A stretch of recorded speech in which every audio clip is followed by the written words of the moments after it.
দর্শক, এই মুহূর্তে শাহবাগে আছেন আমাদের সহকর্মী খায়রুল ইসলাম। আমরা সরাসরি চলে যাচ্ছি তার কাছে।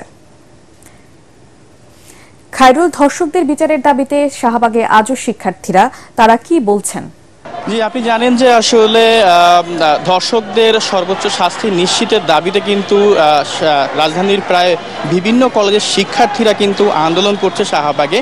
এখন তারা কিন্তু অবস্থান করছে শাহবাগ জাদুঘরের সামনে। কিন্তু এর আগে কিছুক্ষণ আগে কিন্তু তারা শাহবাগ মোড়ে কিন্তু আন্দোলন করছিলেন। তখন কিন্তু যান চলাচল কিন্তু বন্ধ হয়ে গিয়েছিল। সে সময় কিন্তু আসলে নগরবাসী কিছুটা ভোগান্তিতে পড়েন। তবে এখন কিন্তু যান চলাচল স্বাভাবিক রয়েছে, গাড়ি ঘোড়া ঠিকভাবেই চলাচল করছে।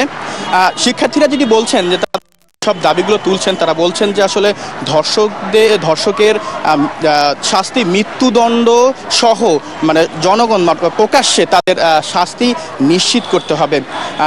এছাড়াও তারা আমাদেরকে বলেছেন যে আসলে রমজান মাস উপলক্ষে মানুষের যেন ভোগান্তি না হয়, সেজন্যই আসলে তারা মূলত সড়ক অবরোধ আন্দোলন বাদ দিয়ে তারা কিন্তু জাদুঘরের সামনে এসে অবস্থান করছেন।